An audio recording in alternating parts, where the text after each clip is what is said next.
ben, c'est un Superman blond, arien, avec une grosse croix gammée sur le torse, qui va attirer beaucoup d'autres personnages un peu du même genre. Alors il y a le comte Berlin, le baron Gestapo, il y a des choses assez sommaires, mais en général toujours autour de ce rythme-là. Et il y a aussi une terrible nazie qui s'appelle la Baronne Blood. Donc, il y a quand même un clivage. Le plus souvent, les méchants super nazis sont effectivement des variations de Superman, de Wonder Woman, sont des gens qui regardent un peu au même niveau leurs ennemis. Le japonais, il est souvent présenté comme un sous-humain. C'est vraiment quelqu'un qui est, voilà, c'est un loup-garou, un vampire. Ça arrive un petit peu avec les nazis, mais beaucoup moins. Il y a une sorte voilà, on est vraiment dans une approche monstrueuse du japonais, là où le nazi, c'est vu comme un reflet maléfique, mais un reflet quand même.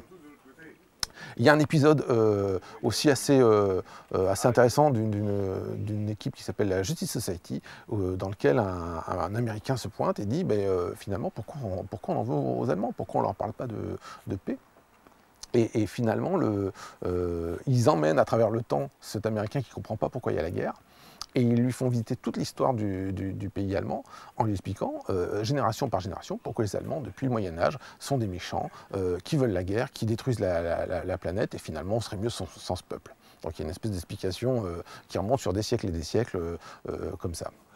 Et on va arriver très rapidement à une logique qui est comment faire survivre Hitler à la Seconde Guerre mondiale de manière à le prolonger, à pouvoir le combattre aujourd'hui. C'est-à-dire qu'à force de traiter Hitler comme un super vilain de comics, on pourrait le comparer au Joker dans son utilisation, et ben rentre la même logique en compte, qui est de dire on ne va pas s'en séparer, on va l'exploiter et on va lui trouver des moyens de survivre. Donc chez Marvel, par exemple, et ben, le suicide d'Hitler tel qu'on le connaît à la fin de la guerre se prolonge par une transplantation de son esprit dans un androïde. Et il vit encore aujourd'hui pour attaquer les super-héros modernes de Marvel. Alors là, il a fini dans des corps robotiques, il a été transporté, il a voyagé dans le temps. Il y a des 42 d'ailleurs, c'est assez rigolo, il y a un comic book de 42 qui prévoit que la guerre va s'arrêter en 42, et donc on raconte une sorte de troisième guerre mondiale, ça s'appelle Captain Daring, c'est publié chez Marvel, et on voit Hitler qui sort de l'hibernation et qui se réveille après avoir perdu la guerre en 1942 et qui essaie de conquérir à nouveau le monde.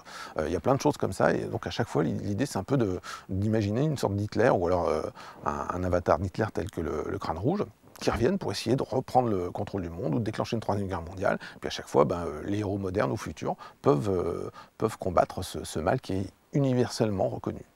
C'est vrai qu'il y a des hauts et des bas dans la représentation du nazi dans les comics, tout simplement parce qu'il y a des hauts et des bas dans la représentation de la guerre dans les comics, que suivant qu'on soit avant, pendant ou après le Vietnam, la relation de la population américaine avec la guerre n'est pas la même.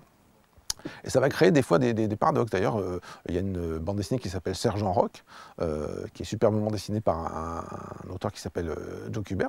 Et cette bande dessinée qui a été publiée à partir de la fin des années 50, dans les années 60 et 70, elle va prendre en fait un air de parabole. C'est-à-dire qu'on voit des héros américains sur les champs de bataille lutter contre les nazis, mais dans un registre pas du tout guerrier, plutôt genre quelle connerie la guerre, pourquoi, ça sert à rien. Et en fait, on nous montre la Seconde Guerre mondiale, mais on nous parle du Vietnam finalement. Et donc il y a des choses comme ça qui vont faire qu'à un moment, on va se dire, non, le nazi, la Seconde Guerre mondiale, c'était pas ma guerre, c'était la guerre de mon père, je ne veux pas trop y toucher. Et on va y revenir finalement sur la base du décorum, plutôt sur les années 80-90, avec des BD tels que Hellboy. Hellboy utilise beaucoup d'expériences secrètes, part beaucoup sur cette idée que les nazis ont travaillé dans l'occulte, et on trouve beaucoup de choses comme ça. L'origine même d'Hellboy, elle est liée à une bataille entre GI et nazis qui font que ce petit Hellboy à l'époque arrive sur Terre. Donc il y a des choses comme ça. Il y a eu aussi une curiosité, une série qui s'appelle Obergeist.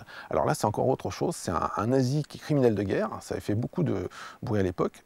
C'est le héros de l'histoire. Et en fait, ce type-là qui a travaillé dans les camps de la mort, finalement, il en ressort avec des espèces de dons psychiques et il réalise ce qu'il a fait. Et toute la série, c'est ce type-là qui essaie d'expier ce qui n'est pas expiable. Et donc, avoir une série dont le héros est un criminel de guerre, dans les années 90, ça avait quand même fait grincer des dents.